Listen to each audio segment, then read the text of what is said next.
Bismillah, Alhamdulillah, assalatu wassalamu ala rasulillah, wa ma wala alihi wa sahbihi wa ma wala amma ba'd. Assalamualaikum warahmatullahi wabarakatuh. Ya, teman-teman dan para pendengar yang dirahmati oleh Allah Subhanahu wa Ta'ala. Alhamdulillah, pada kesempatan kali ini, pada video kali ini kita akan kembali bercerita, kita akan kembali berkisah tentang sahabat Nabi Shallallahu Alaihi Wasallam, yaitu Salman Al-Farisi radhiyallahu anhu, yang dimana sebelumnya kita telah kita telah bercerita berkisah tentang Mus'ab Ibnu Umair radhiyallahu anhu. Beliau adalah merupakan duta Islam yang pertama yang langsung ditunjuk oleh Rasulullah Shallallahu Alaihi Wasallam. Mus'ab bin Umair radhiyallahu anhu sering juga disebut sebagai Mus'ab al-Khair, ya, seorang pemuda Quraisy yang terkemuka, yang sangat terkemuka, paling cemerlang, paling tampan, dan jiwanya penuh dengan semangat. Sampai-sampai para ahli sejarah dan para ahli riwayat telah melukiskan jiwa mudanya dengan kalimat seorang warga Mekah yang paling harum. Itulah Mus'ab bin Umair radhiyallahu anhu, Mus'ab al-Khair. Teman-teman yang dirahmati oleh Allah Subhanahu wa Ta'ala, kali ini pahlawan kita datang dari negeri Persia, ya. Pada kesempatan video kali ini kita akan membahas kisah dari Salman Al-Farisi radhiyallahu anhu, yang merupakan sang petualang kebenaran, ya, dari negeri Persia. Terus dari negeri itu pula kelak akan ada banyak mukmin yang memeluk Islam, ya. Mereka akan melahirkan bintang-bintang cemerlang yang tidak ada tandingannya dalam keimanan, keilmuan, keberagaman, dan urusan keduniaan, ya. Nah, teman-teman yang dirahmati oleh Allah Subhanahu wa Ta'ala, salah satu keunikan dan keagungan Islam, tidaklah ia masuk ke suatu negeri kecuali dia akan mengasah kejeniusannya dengan keajaiban yang menakjubkan, ya, membangkitkan semua potensinya dan mengeluarkan semua bakat yang terpendam di dalamnya, ya. Maka lahirlah para filsuf, fuqaha, astronom, penemu, dan ahli matematika muslim, ya. Tiba-tiba Islam membawa mereka ke angkasa, terbit dari setiap negeri, ya, hingga masa-masa pertama Islam disesaki dengan berbagai kejeniusan dalam berbagai bidang, logika, kehendak, maupun nurani, ya. Negeri mereka bermacam-macam, tetapi agama mereka tetap satu, ya, yaitu Islam. Sebelumnya Rasulullah Shallallahu Alaihi Wasallam menubuatkan akan pencapaian yang penuh berkah ini, ya. Bahkan bukan hanya nubuat, beliau Shallallahu Alaihi Wasallam pernah menjanjikan dengan janji yang benar, janji yang berasal dari Allah Subhanahu wa Ta'ala, ya. Dengan izin Allah, pada suatu hari, dalam batasan ruang dan waktu dilipat untuknya, sehingga beliau Shallallahu Alaihi Wasallam bisa melihat membela Islam tertancap gagah di atas kota-kota dan istana-istana megah di bumi ini ya. Adapun Salman Al-Farisi radhiyallahu anhu adalah seorang saksi mata peristiwa tersebut ya. Salman memiliki hubungan yang sangat erat dengan hal ini. Semua bermula saat perang Khandaq ya, atau tepatnya pada 5 Hijriah ya. Ketika itu sekelompok pemuka Yahudi datang ke Mekah untuk melakukan negosiasi dengan kaum musyrikin dan membentuk sebuah koalisi untuk menghancurkan umat Islam ya. Mereka berjanji untuk bahu-membahu dalam peperangan puncak yang akan mencabut agama baru sampai ke akarnya. Jadi mereka ingin menghancurkan Islam ya. Itulah teman-teman ya yang dirahmati oleh Allah Subhanahu wa taala. Terus mereka kemudian merencanakan siasat buruk ya, yaitu pasukan Quraisy dan pasukan Ghatfan menyerang Madinah dari luar, sementara Yahudi Bani Quraisyah menyerang dari dalam dan belakang barisan kaum muslimin, sehingga mereka akan terjepit dari dua arah ya, lalu hancur lebur, tinggal nama dalam kenangan ya. Sebab itulah hingga suatu hari Rasulullah Shallallahu Alaihi Wasallam dan kaum muslimin dikejutkan oleh datangnya pasukan yang amat besar ya, merayap menuju Madinah dengan perbekalan yang sangat dan senjata yang sangat lengkap. Mereka datang untuk menghancurkan kaum muslimin.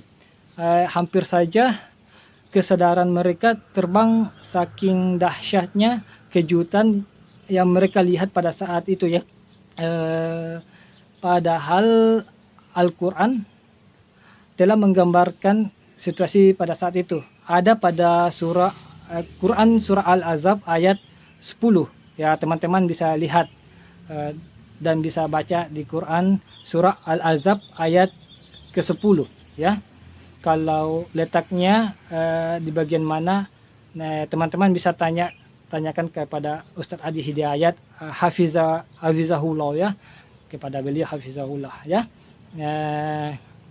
Lalu teman-teman yang dirahmati oleh Allah Subhanahu wa taala, 24.000 prajurit yang dikerahkan kaum musyrikin di bawah komando Abu Sufyan ya, dan Abu Uyainah bin Hizin bergerak menuju Madinah, siap untuk menginjak-injak dan memberikan hantaman dahsyat untuk melenyapkan Muhammad Sallallahu Alaihi Wasallam, agamanya dan para sahabatnya ya. Nah, terus teman-teman yang dirahmati oleh Allah Subhanahu wa taala, pasukan ini tidak hanya terdiri dari kabilah Quraisy, tetapi juga turut bergabung kabilah-kabilah dan orang-orang yang memiliki kepentingan yang akan hancurnya Islam ya. Ini adalah upaya terakhir dan terdahsyat yang dilakukan oleh semua musuh-musuh Rasulullah Shallallahu Alaihi Wasallam, baik individu, kelompok, kabilah maupun orang-orang yang berkepentingan lainnya ya.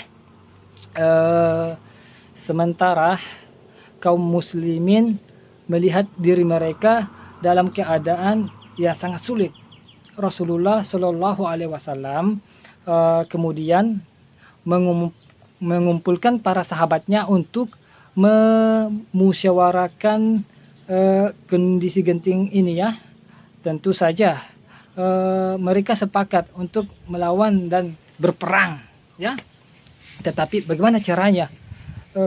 saat itulah tampil seorang lelaki yang berbadan tinggi dan berambut lebat, yang sangat dicintai oleh Rasulullah Shallallahu Alaihi Wasallam. Ya, siapakah dia, teman-teman? Apakah kalian sudah bisa menebaknya? Ya, benar. Dia adalah Salman Al-Farisi radhiyallahu anhu, ya. Salman Al-Farisi radhiyallahu anhu pun tampil. Dia naik ke bukit dan melayangkan pandangannya dengan penuh selidik ke setiap penjuru Madinah, ya. Salman dapati sekeliling Madinah dibentengi oleh gunung-gunung dan bukit bebatuan, ya. Tetapi ada areal terbuka yang menganga lebar yang akan membuat pasukan musuh dengan mudah masuk ke dalam Madinah, ya. Sedangkan di negerinya, Salman Al-Farisi radhiyallahu anhu mengenal berbagai jenis taktik dan strategi berperang, ya. Ya, beliau radhiyallahu anhu, Salman Al-Farisi, ya, memiliki berbagai macam taktik dan strategi berperang, ya. Lantaran demikian, dia pun menghadap Rasulullah Shallallahu Alaihi Wasallam dan mengajukan sarannya yang belum pernah dikenal dalam sejarah mereka, ya. Nah, ide itu adalah menggali parit yang meliputi semua areal terbuka di Madinah, ya. Allah Maha tahu bagaimana nasib Islam dan kaum muslimin dalam peperangan tersebut, ya. Seandainya mereka tidak menggali parit yang tidaklah pihak musuh melihatnya, kecuali mereka merasa terkejut dan ciut, ya. Kekuatan maha dahsyat yang mereka himpun hanya bisa berkemah tanpa mampu menembus kota Madinah, ya. Hingga pada suatu malam Allah mengirimkan angin kencang yang mencabut tenda-tenda dan mengacaukan barisan mereka, ya. Tak ada pilihan lain kecuali Abu Sufyan memerintahkan pasukannya kembali ke dari arah mereka datang, ya, dalam keadaan kocak-kacir, putus asa dan letih yang luar biasa, ya. Pada saat penggalian parit berlangsung, Salman Al-Farisi radhiyallahu anhu ikut bersama kaum muslimin ke dalam kegiatan tersebut, sementara Rasulullah Shallallahu Alaihi Wasallam juga turut mengayunkan tembilang, ya, tembilang dan menggali bersama mereka para sahabatnya. Tembilang mungkin semacam begitu, ya, kayak kayu begitu, tangkai panjang, semacam cangkul lah begitu, ya. Terus teman-teman yang dirahmati oleh Allah Subhanahu wa taala, namun pada areal tempat Salman Al-Farisi radhiyallahu anhu dan kelompoknya bertugas menggali, tiba-tiba tembilangnya menghantam batu yang sangat keras, ya. Salman Al-Farisi radhiyallahu anhu adalah seorang yang gagah, tegap postur tubuhnya dan besar tenaganya. Dengan sekali hantam dia mampu membelah batu dan menjadikannya berkeping-keping. Salman mampu membelah batu dan menjadikannya berkeping-keping, namun dia tampak tak berdaya menghadapi batu keras tersebut, ya. Lalu semua orang dalam kelompoknya ikut membantu memecahkan batu itu, tetapi tidak berhasil, ya, tidak memenuhi, mereka menemui kegagalan. Terus tak lama berselang Akhirnya Salman Al-Farisi radhiyallahu anhu pergi menghadap Rasulullah Shallallahu Alaihi Wasallam, ya, meminta izin untuk mengubah alur galian demi menghindari batu yang sangat keras itu. Rasulullah Shallallahu Alaihi Wasallam pun pergi bersama dengan Salman Al-Farisi untuk meninjau lokasi galian dan batu yang dimaksud, ya. Saat beliau Shallallahu Alaihi Wasallam melihat batu tersebut,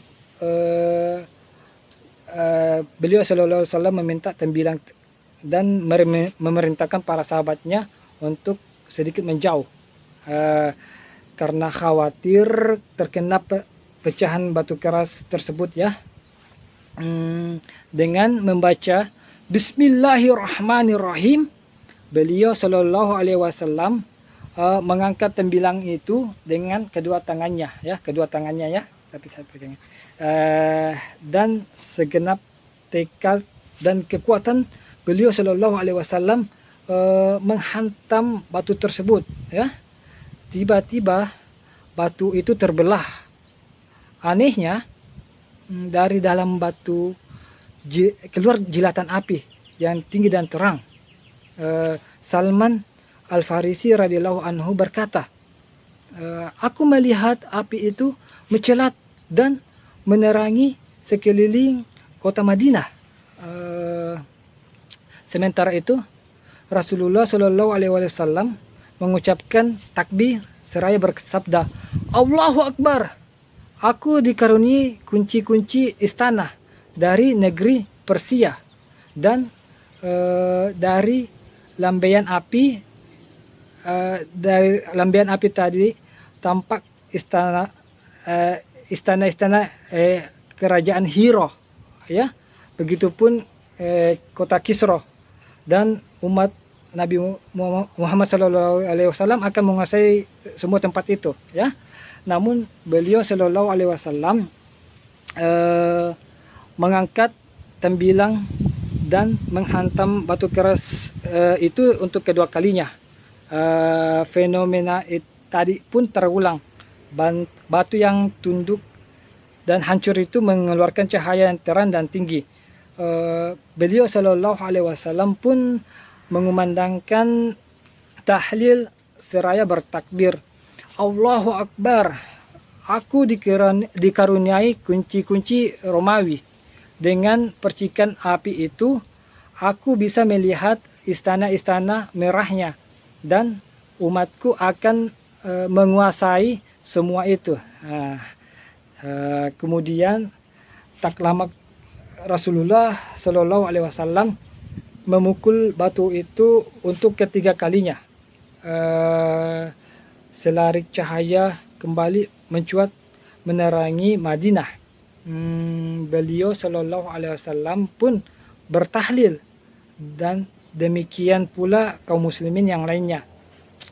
Rasulullah Shallallahu Alaihi Wasallam mengabarkan dirinya melihat istana-istana Suriah, Sana'ah, dan kota-kota lain di muka bumi ini.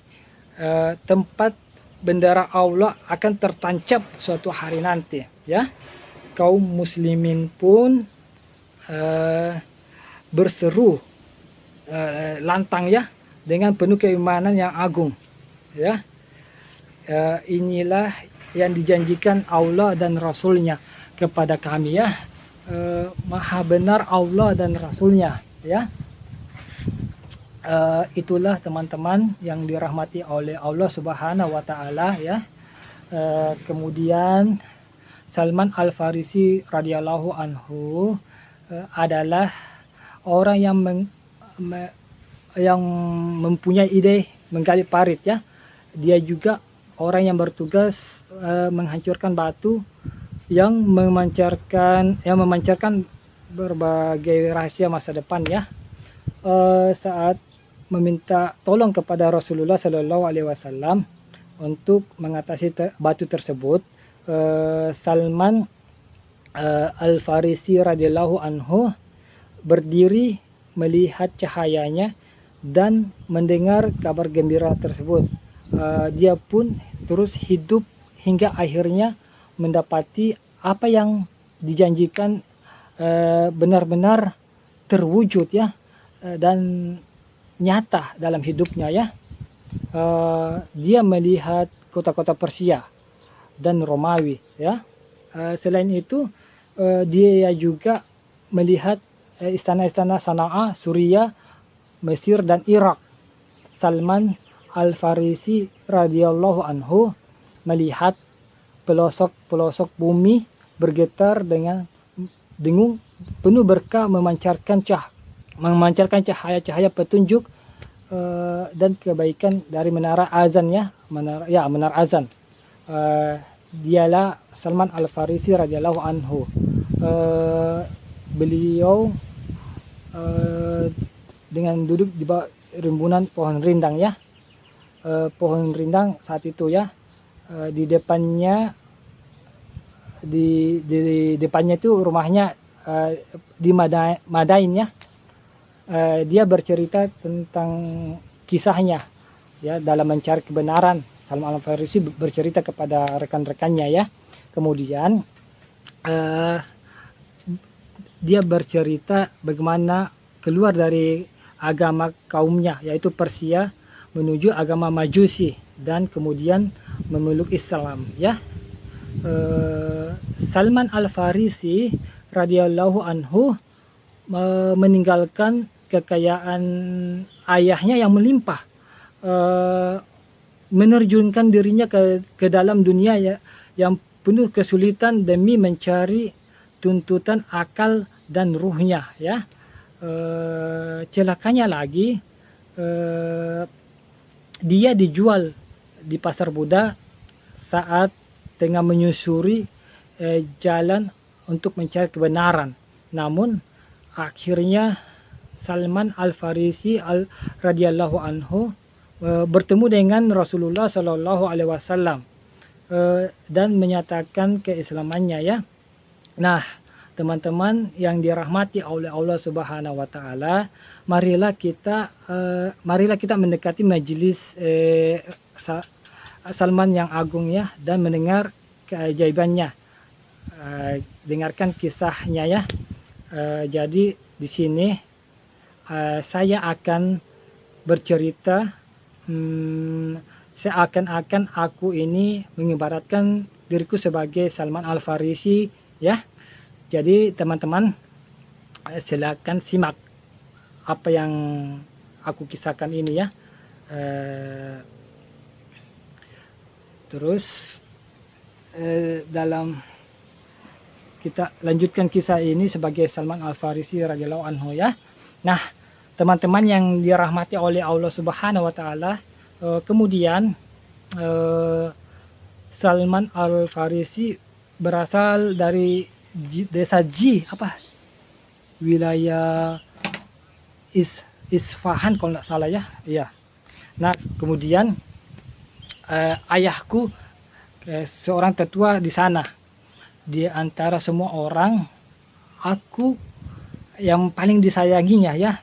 Aku pun membaktikan diri ke dalam agama Majusi dalam penuh kesungguhan, sehingga aku ditugaskan sebagai penjaga api peribadatan ya, yang kami nyalakan agar tidak sampai padam. Ayahku memiliki sebidang tanah ya. Suatu hari aku disuruhnya ke sana, dan dalam perjalanan ke tempat tujuan aku melewati sebuah gereja Nasrani, mendengar mereka sedang sembahyang ya.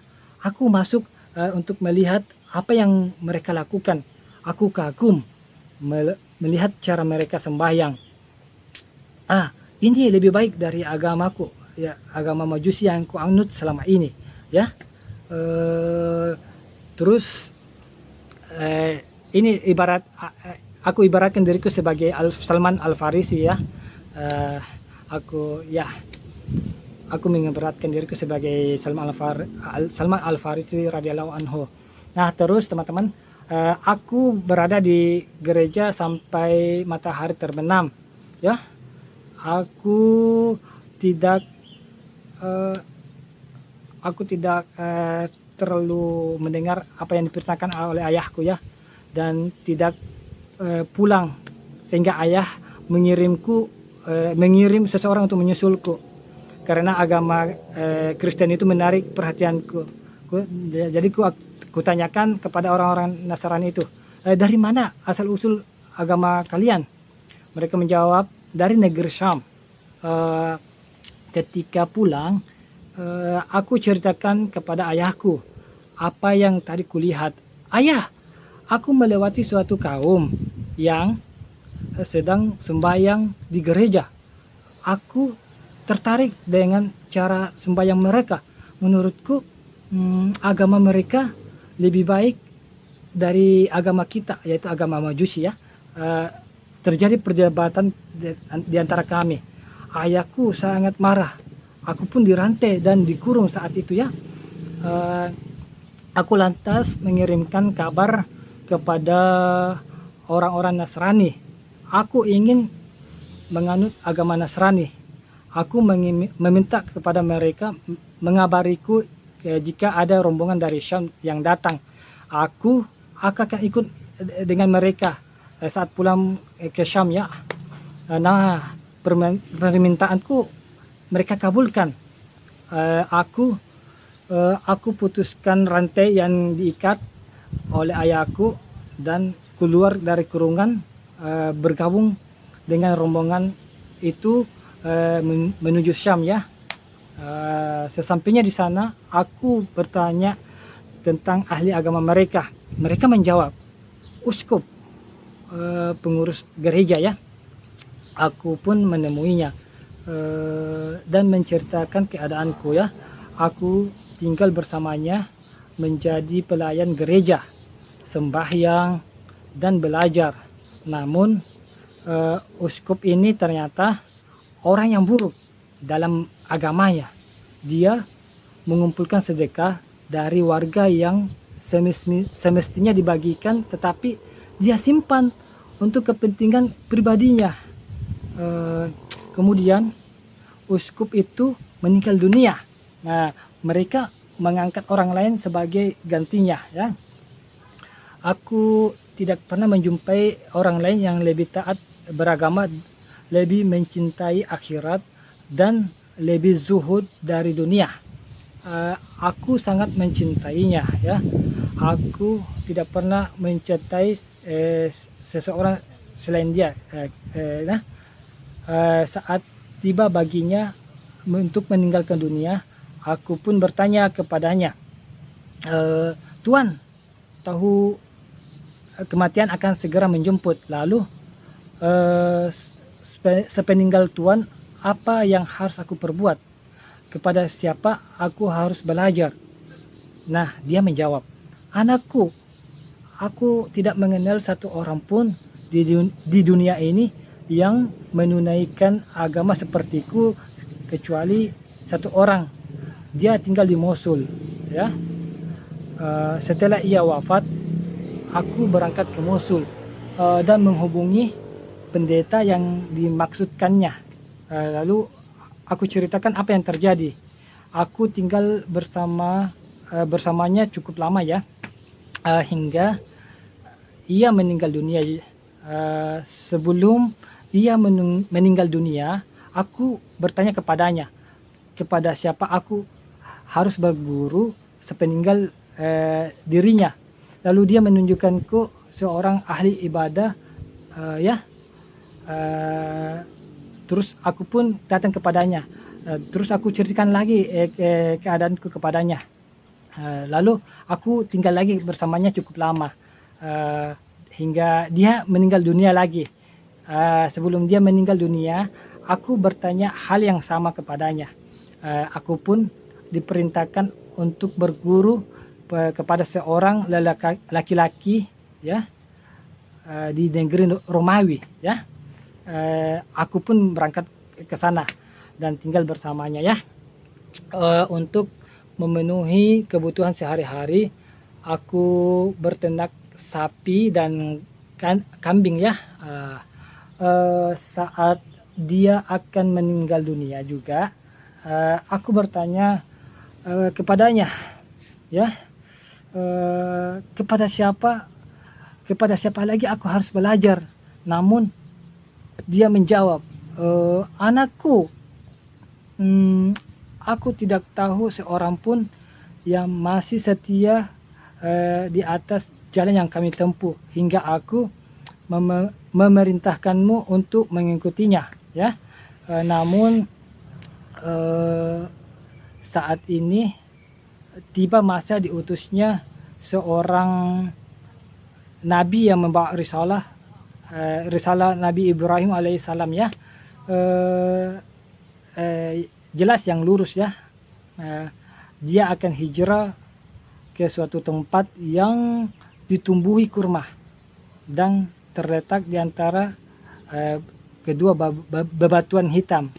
Jadi jika engkau bisa pergi ke sana, maka lakukanlah, itu katanya. Dia mempunyai tanda-tanda yang jelas. Dia tidak menerima sedekah, tetapi menerima hadiah. Sementara di pundaknya terdapat tanda kenabian. Jika engkau melihatnya, pasti kamu akan mengenalinya, ya. Itulah jawaban pendeta tersebut yang disampaikan kepada diriku, ya. Terus pada suatu hari sebuah kafilah lewat. Aku bertanya kepada mereka, dari mana asal mereka? Ternyata mereka dari Jazirah Arab. Aku pun berkata kepada mereka, maukah kalian membawaku ke negeri kalian? Dan sebagai imbalannya aku berikan kalian sapi-sapi dan kambing-kambing yang aku punyai, ya. Mereka pun menyetujuinya, ya. Aku pun ikut bersama mereka. Ketika sampai di daerah Wadil Qura, ya, Wadil Qura, mereka menzalimiku dan menjualku kepada seorang Yahudi, ya. Aku pun melewati daerah yang penuh dengan pohon kurma. Aku berharap tempat itulah yang dimaksud oleh pendeta tersebut, tempat yang akan dijadikan tujuan hijrah Nabi. Namun dugaanku meleset.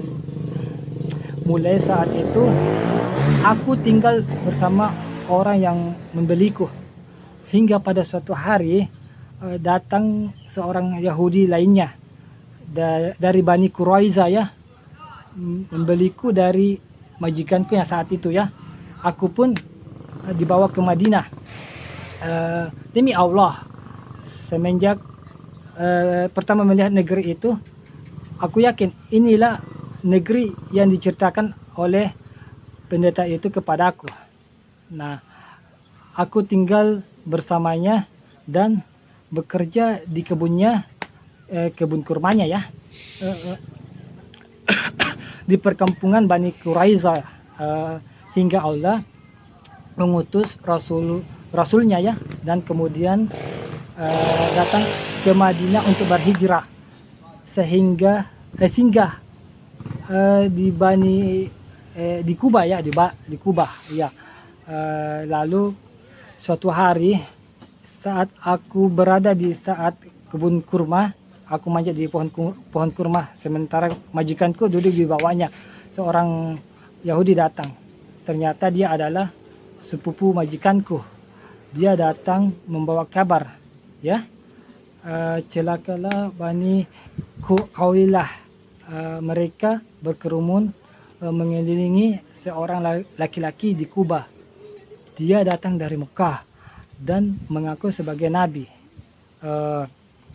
Kemudian demi Allah, ketika mendengar berita itu, tiba-tiba tubuhku bergetar keras hingga pohon kurma itu seakan berguncang dan hampir saja aku jatuh menimpa majikanku. Aku pun segera turun dan bertanya kepada orang tadi, apa yang Tuhan katakan? Ada berita apa?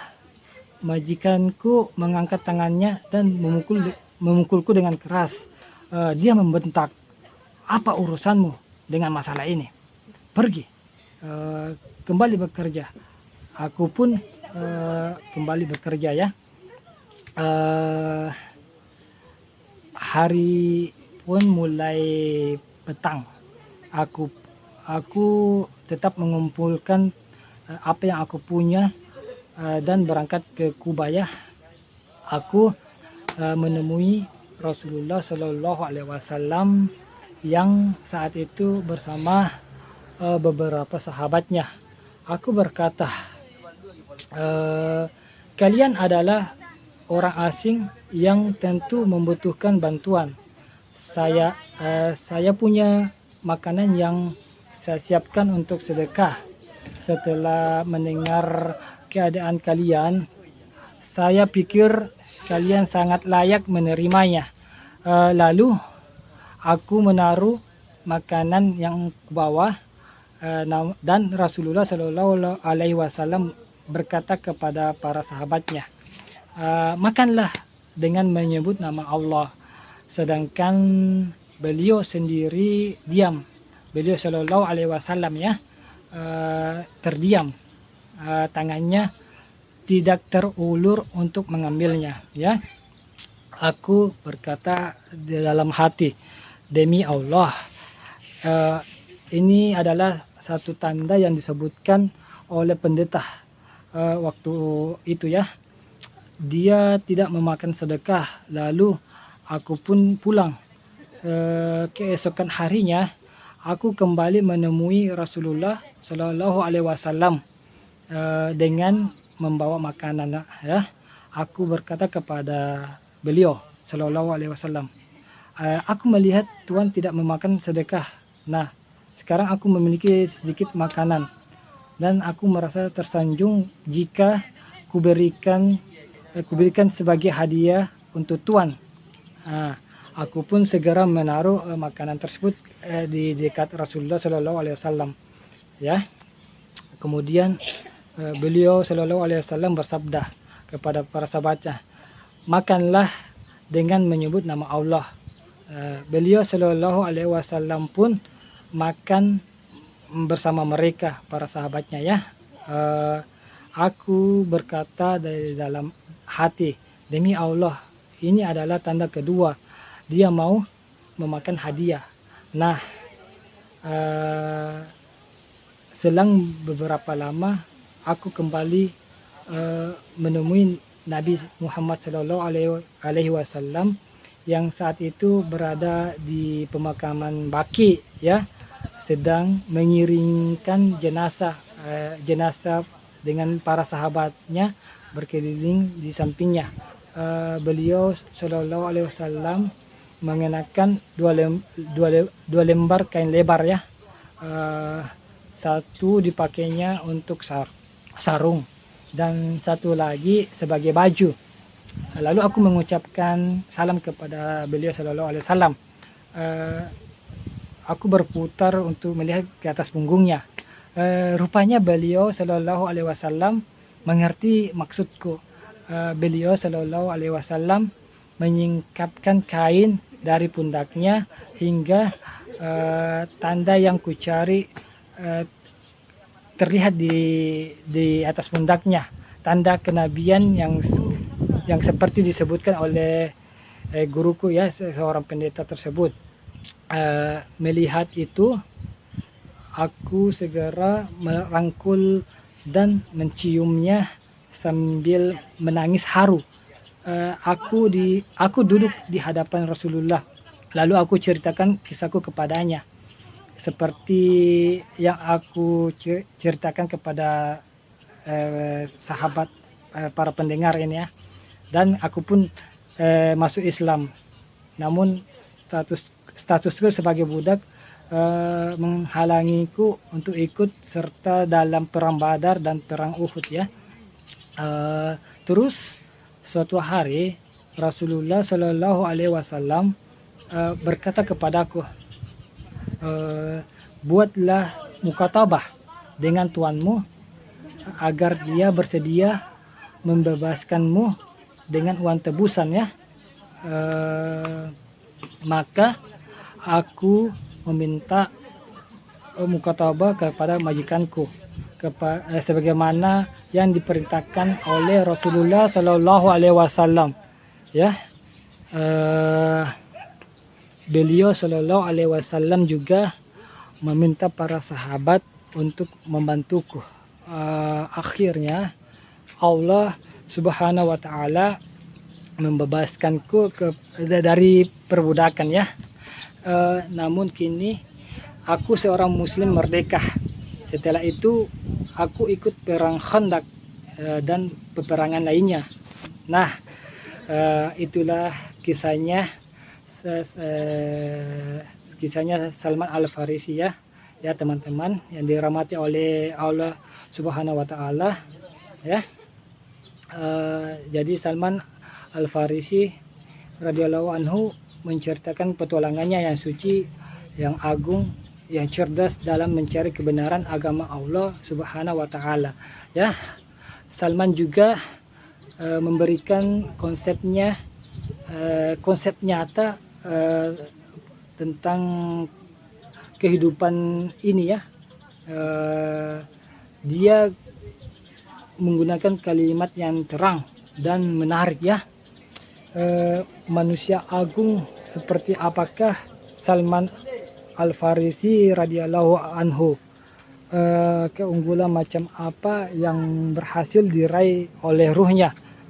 Tekad macam apakah yang mendorong untuk mengalahkan seluruh kesulitan hingga ia mampu mengatasinya, dan semua kemustahilan berhasil dia lewati ya. Pengabdian terhadap kebenaran macam apakah ini, kesetiaan macam apakah ini, sehingga mampu mendorong pemiliknya untuk keluar dari lindungan ayahnya, dari gemilang kekayaan menuju petualangan yang misterius dengan segala kesulitan dan penderitaannya ya. Berpindah dari satu tempat ke tempat lain serta dalam keadaan letih bekerja keras, tetap tekun beribadah ya. Pandangan mata batin Salman yang tajam mengatasi setiap manusia, aliran kepercayaan dan kehidupannya.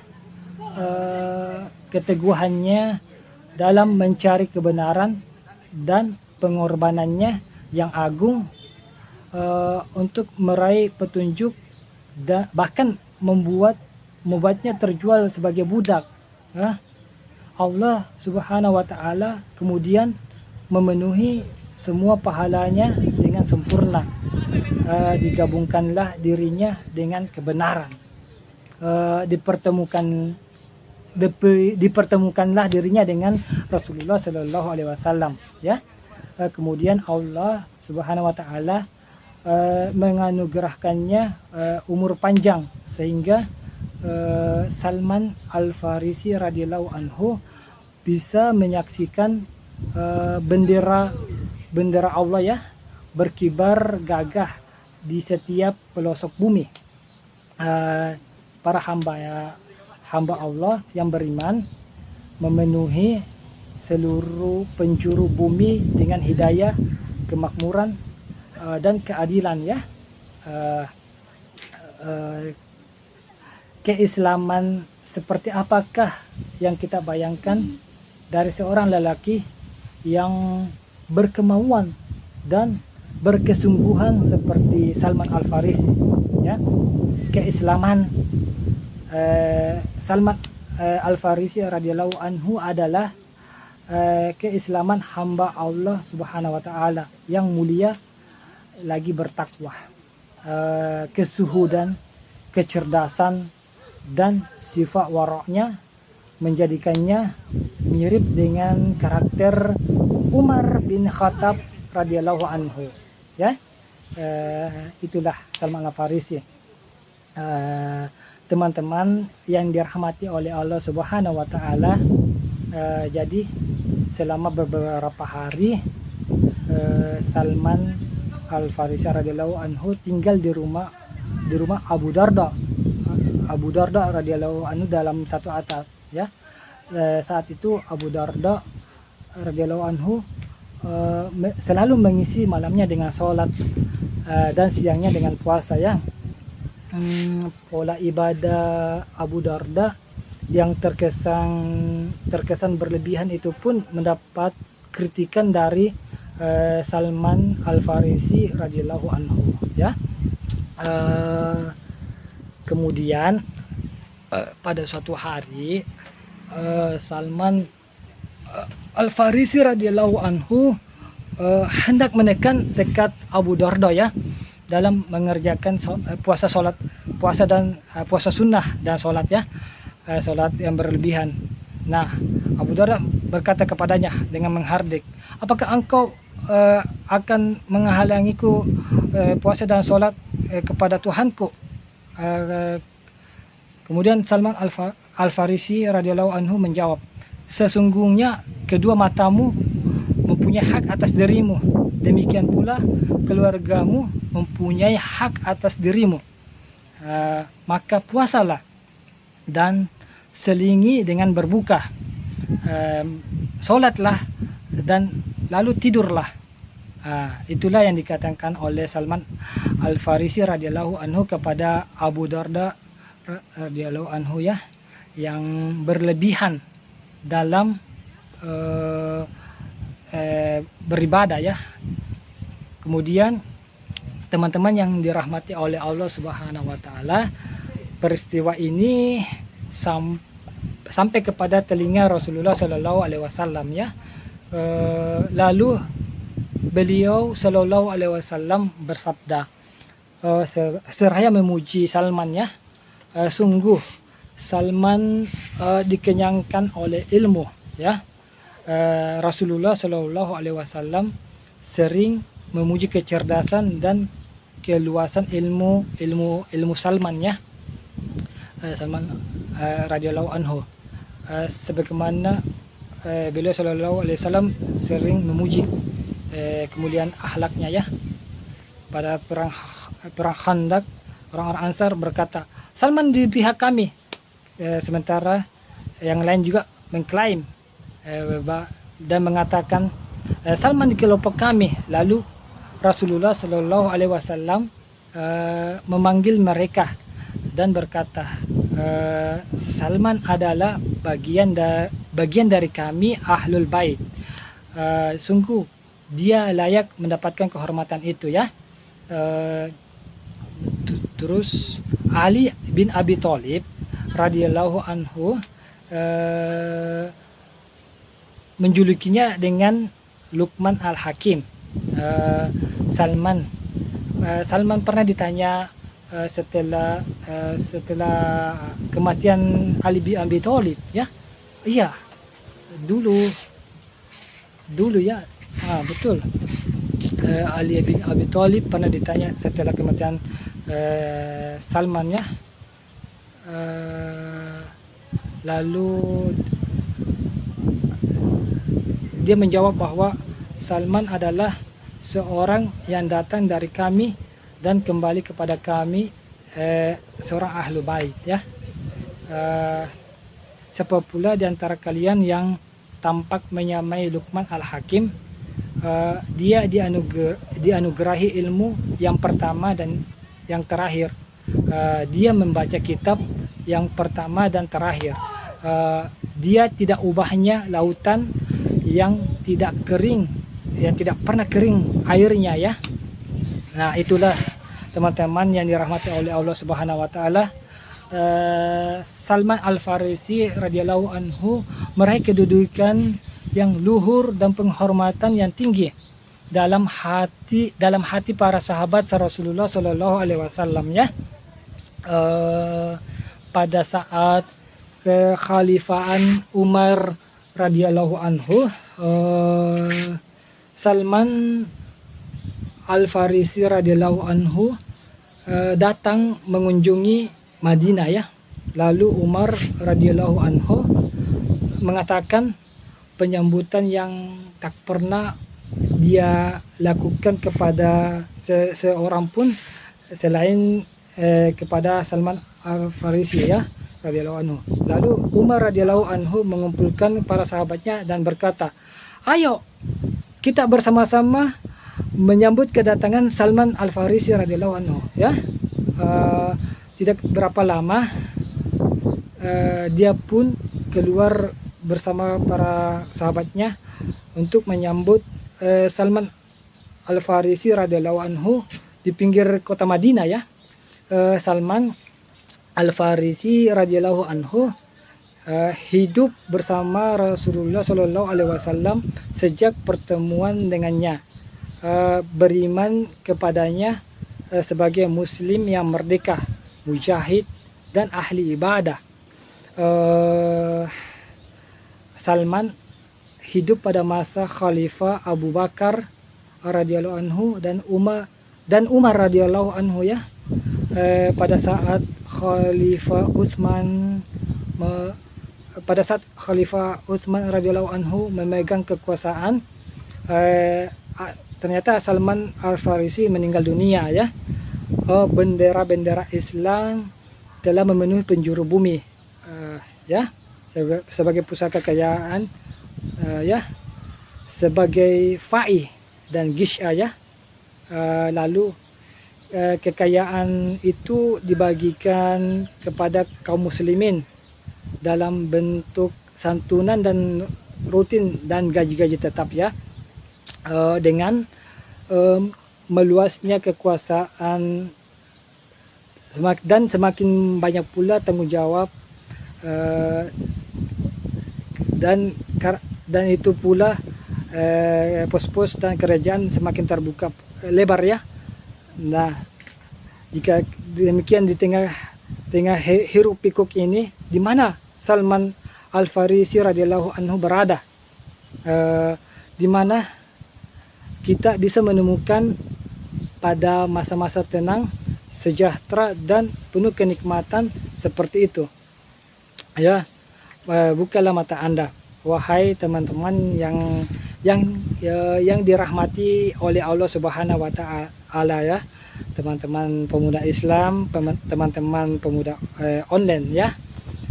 Apakah Anda melihat seorang tua yang berwibawa tengah duduk di bawah naungan pohon yang rindang, sementara tangannya sibuk menganyam untuk jadikannya keranjang, ya. Itulah Salman Al-Farisi radhiyallahu anhu. Perhatikanlah dia dengan seksama. Lihatlah pakaiannya dengan pendek, saking pendeknya hampir menyentuh lututnya dalam masa tuanya. Begitulah keagungan Salman Al-Farisi radhiyallahu anhu dalam balutan kesederhanaannya, ya. Sebenarnya santunan Salman Al-Farisi radhiyallahu anhu amatlah banyak, sekitar 4.000 sampai 6.000 dirham, ya, per tahun itu, ya, teman-teman. Namun dia lebih suka membagikan semua itu, dan dia menolak untuk mengambilnya meski 1 dirham, ya. Salman Al-Farisi radhiyallahu anhu berkata, aku membeli daun kurma dengan 1 dirham dan aku menganyamnya, dan hasilnya aku jual. Lalu 1 dirham aku jadikan modal, lalu 1 dirhamnya aku berikan sebagian nafkah keluargaku, dan 1 dirhamnya aku infakkan, ya. Seandainya Umar bin Khattab melarangku seperti ini, aku pasti tetap tidak akan menghentikannya, ya. Itu kata Salman Al-Farisi radhiyallahu anhu, ya. Lalu apalagi wahai pengikut Muhammad sallallahu alaihi wasallam, lalu apalagi wahai kalian, apalagi kemuliaan insaniyah di semua zaman, ya. Sebagian orang mengira beberapa sahabat yang menjalani kehidupan yang keras dan sederhana, semisal Abu Bakar radhiyallahu anhu dengan Abu Dzar dan lainnya, karena mereka memang tabiat bangsa Arab cenderung menyukai kesederhanaan ya. Nah, teman-teman yang dirahmati oleh Allah Subhanahu wa taala, sekarang kita tengah berhadapan dengan seorang pahlawan dari Persia, negeri yang mewah, makmur dan maju. Sedangkan Salman Al-Farisi radhiyallahu anhu bukanlah orang biasa di negerinya ya. Dia adalah anak dari tokoh terpandang ya. Lalu mengapa dia memilih hidup sederhana, menolak harta kekayaan, kenikmatan, dan bersikukuh untuk hidup di setiap harinya dengan 1 dirham, dengan yang dia hasilkan dengan anyamannya sendiri. Apa yang mendorongnya menolak jabatan dan bahkan berlari menjauhinya? Nah, teman-teman yang dirahmati oleh Allah Subhanahu wa taala, simaklah kata-katanya. Seandainya engkau masih bisa memakan tanah dan tidak menjadi seorang pemimpin dari 2 orang, maka lakukanlah. Ya, lakukanlah. Teman-teman, mengapa Salman Al-Farisi radhiyallahu anhu menolak kekuasaan dan jabatan, kecuali jabatan dalam militer yang siap diberangkatkan ke medan juang ya, yang tidak ada lagi orang yang layak memegangnya kecuali dia, Salman Al-Farisi radhiyallahu anhu ya. Dan memilih untuk pergi menjauh diiringi tangisan dan ketakutan. Lalu mengapa saat dia menduduki jabatan yang memang harus dipegangnya, lantas dia menolak mengambil gaji yang halal baginya ya. Terus lalu Hisham bin Hasham meriwayatkan dari Hasan bahwa gaji Salman radhiyallahu anhu adalah 5.000 dirham, tetapi dia menyampaikan khutbah di hadapan 30.000 orang dengan mengenakan mantel sederhana. Sebagian dia bentangkan untuk duduk, sebagian yang lain dia kenakan ya. Saat gajinya keluar, dia langsung menghabiskannya dan tetap makan hasil dengan tangannya sendiri. Apa yang membuatnya berbuat seperti itu? Membuatnya berzuhud sedemikian rupa, padahal dia adalah seorang Persia, anak kemewahan dan asuhan peradaban ya. Masya Allah. Teman-teman yang dirahmati oleh Allah Subhanahu wa taala, marilah kita mendengar jawaban darinya, Salman Al-Farisi radhiyallahu anhu. Saat ia terbaring menjelang kematiannya, ruhnya yang agung tengah bersiap menuju keharibaan Tuhannya, yaitu Allah Subhanahu wa taala ya. Sa'ad bin Abi Waqqas datang menjenguknya, lalu Salman Al-Farisi radhiyallahu anhu pun menangis. Apa yang membuatmu menangis, wahai Abu Abdullah ya? Padahal tidaklah Rasulullah Shallallahu Alaihi Wasallam wafat kecuali beliau Shallallahu Alaihi Wasallam ridho terhadapmu. Ini saat bin Abi Waqqas bertanya kepada Salman Al-Farisi radhiyallahu anhu ya, teman-teman. Nah, terus dia menjawab, demi Allah, aku tidak menangis karena takut karena mati atau tamak akan dunia. Namun Rasulullah Shallallahu Alaihi Wasallam mengikat sebuah janji dengan kita. Beliau Shallallahu Alaihi Wasallam bersabda, hendaknya kalian mengambil dunia ini dengan kadar bekalnya seorang musafir ya. Sementara aku lihatlah begitu banyak perbekalan ini, ya. Itu jawaban dari Salman Al Farisi radhiyallahu anhu, ya. Kemudian saat saat membalas dengan mengatakan, aku melihat sekeliling Salman dan tidak menemukan apapun kecuali sebuah mangkuk dan baskom, ya. Lalu aku berkata kepadanya, wahai Abu Abdullah. Abu Abdullah ini adalah panggilan Salman Al Farisi, ya. Wahai Abu Abdullah, berikanlah berikanlah kepada kami sebuah pesan yang selalu akan kami kenang, ya. Salman menjawab, wahai Sa'ad, ingatlah Allah dalam penderitaanmu, dalam keputusanmu, saat kau menghukumi, dan dalam tanganmu saat kamu berbagi. Masya Allah, teman-teman yang dirahmati oleh Allah Subhanahu wa Ta'ala, itulah jawaban percakapan mereka, ya. Jiwa Salman merasa kaya, ya. Kayak kekayaan hartanya tentu sudah berpaling kepada dari dunia, ya, dari dunia. Dia tidak mencari jabatan maupun popularitas dalam hidupnya. Semua itu adalah pesan dari Rasulullah Shallallahu Alaihi Wasallam untuknya, dan juga bagi para sahabat lainnya, supaya jangan sampai dunia menguasai kalian, ya. Dan janganlah kalian mengambil bagian dari dunia kecuali seperti bagiannya seorang musafir ke dalam yang sedang berjalan, ya, seorang musafir. Nah, ini teman-teman yang harus pahami makna kalimat ini, ya. Terus Salman benar-benar menjaga pesan ini, ya.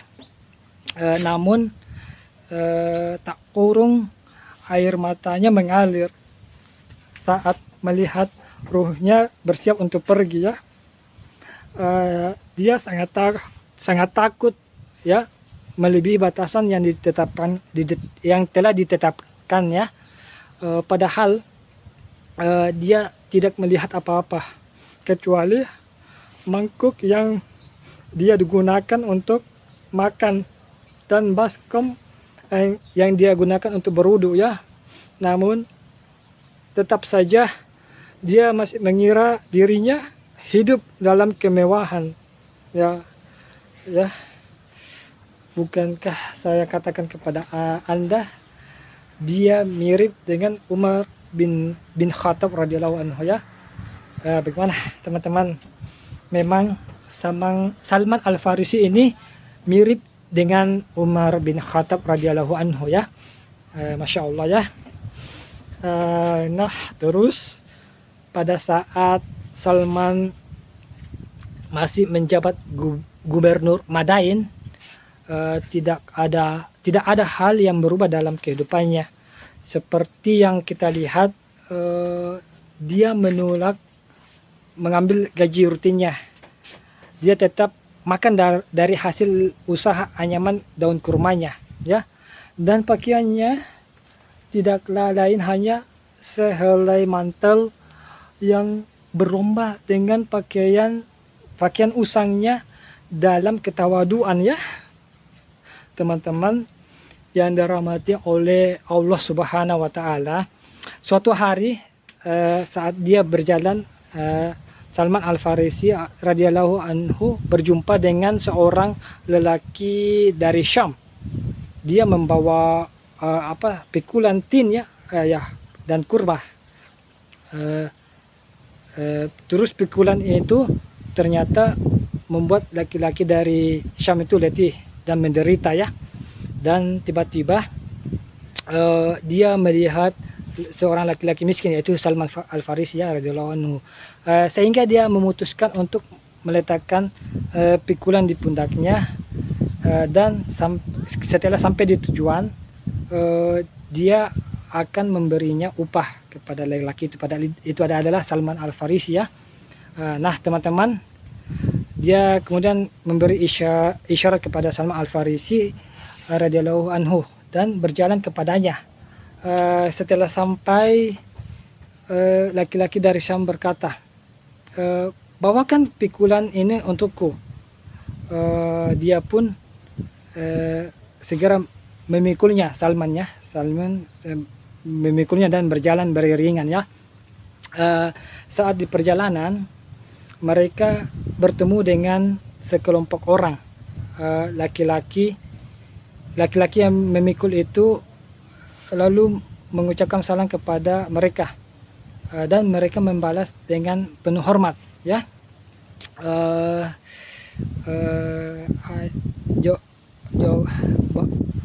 Wal ala amir al assalam ya, yang artinya dan salam sejahtera pula bagi Tuan Gubernur ya. Salam ini ditujukan kepada Salman Al-Farisi radhiyallahu anhu ya. Lalu laki-laki dari Syam tersebut heran, wa ala amir al ya. Teman-teman yang dirahmati oleh Allah Subhanahu wa taala, sahabat pemuda online, sahabat pemuda Islam, alhamdulillah kali ini kita lanjutkan video pembahasan kita tentang kisah Salman Al-Farisi radhiyallahu anhu ya.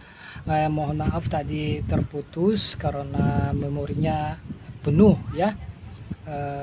Jadi tadi sudah sampai pada kisah di mana Salman Al-Farisi bertemu dengan seorang lelaki dari Syam ya, dan lelaki dari Syam itu tidak mengetahui bahwa Salman Al-Farisi ini adalah seorang gubernur Madain ya, dan dia menyuruh Salman untuk membantu memikul barang bawaannya ya. Nah, di saat mereka berjalan beriringan, mereka bertemu dengan segerombolan orang ya.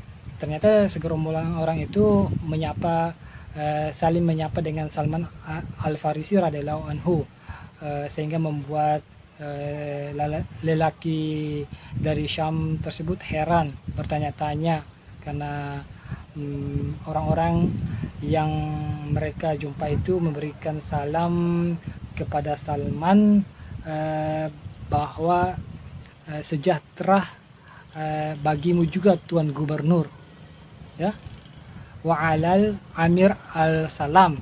Itulah balasan salam penghormatan orang-orang yang mereka temui di jalan ya. Terus lelaki dari Syam itu heran, bertanya-tanya dalam hatinya, siapa yang dimaksud tersebut ya, siapa yang dimaksud ya. Terus kemudian Tuan Gubernur yang mana yang mereka maksud itu. Demikianlah laki-laki itu bertanya-tanya dalam dirinya ya. Keheranannya semakin menjadi-jadi saat sebagian orang berlomba-lomba menuju Salman Al-Farisi radhiyallahu anhu ya, untuk membawakan pikulan yang tengah dipikulnya seraya berkata, biarkan kami yang membawanya Tuan.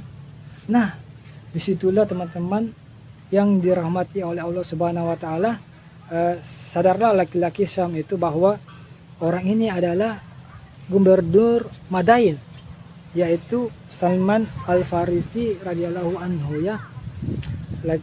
Laki-laki Syam itu menjadi sangat gugup ya. Kata-kata maaf segera berhamburan dari kedua bibirnya.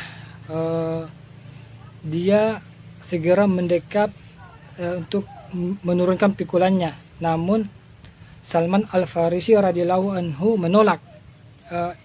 Dia berkata sambil menggelengkan kepalanya, tidak, sebelum kuantarkan pikulan ini sampai ke rumahmu. Nah, teman-teman yang dirahmati oleh Allah Subhanahu wa taala, pada kesempatan yang lain dia pernah ditanya, apa yang membuatmu tidak menyukai kekuasaan? Salman menjawab, karena kekuasaan itu manis saat diberi kecap dan pahit saat harus berpisah ya. Suatu hari seorang sahabatnya datang ke rumahnya dan melihat Salman Al-Farisi radhiyallahu anhu tengah membuat adonan tepung dengan sendirinya. Dia pun bertanya, di mana pelayanmu? Salman Al-Farisi radhiyallahu anhu menjawab, kami menyuruhnya melakukan sesuatu dan kami tidak suka memberinya dua pekerjaannya.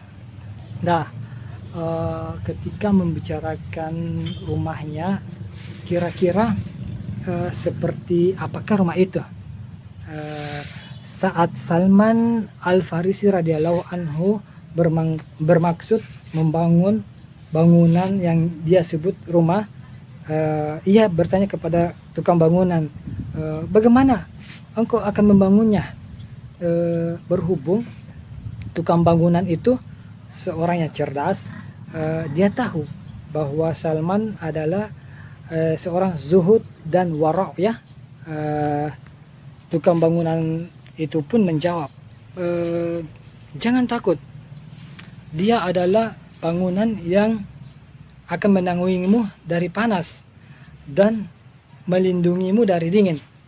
Jika engkau berdiri, kepalamu akan menyentuh atapnya, ya begini. Jadi jika engkau berbaring, kakimu akan menyentuh dindingnya. Salman Al-Farisi radhiyallahu anhu pun menjawab, ya, kerjakan seperti itu. Nah, teman-teman yang dirahmati oleh Allah Subhanahu wa taala, tidak ada satupun kenikmatan dunia yang disukai oleh Salman Al-Farisi radhiyallahu anhu kecuali suatu barang yang amat diharapkan dan dipentingkannya. Bahkan barang itu dititipkan kepada istrinya untuk disimpan baik-baik di tempat yang tersembunyi dan aman ya.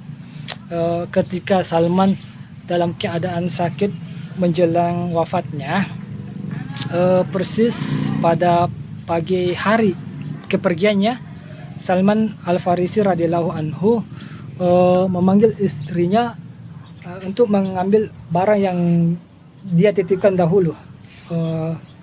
Kiranya, aku kira barang yang berharga itu ternyata hanya sebuah kasturi ya, daun kasturi.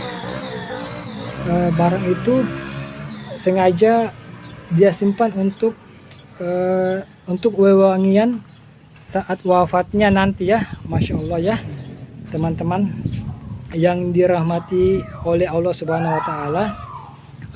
Kemudian Salman Al-Farisi radhiyallahu anhu meminta sang istri mengambil secangkir air ya, ditaburkannya kasturi itu ke dalamnya ya. Dia berkata kepada istrinya ya, percikanlah air ini ke sekelilingku. Sekarang hadir di hadapanku makhluk Allah yang tiada dapat makan tetapi gemar wewangian ya. Setelah sang istri memercikkan air ke sekeliling suaminya yang tengah berbaring,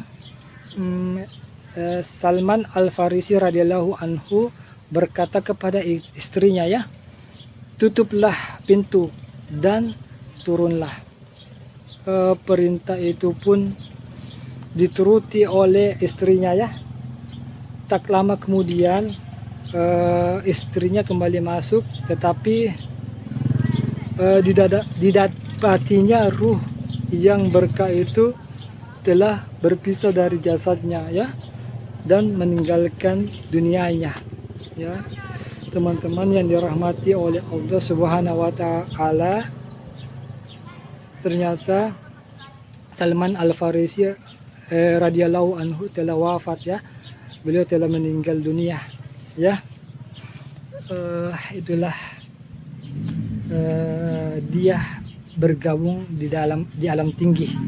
Beliau terbang dengan sayap-sayap kerinduan ya, rindu memenuhi janjinya untuk bertemu dengan Rasulullah Shallallahu Alaihi Wasallam ya,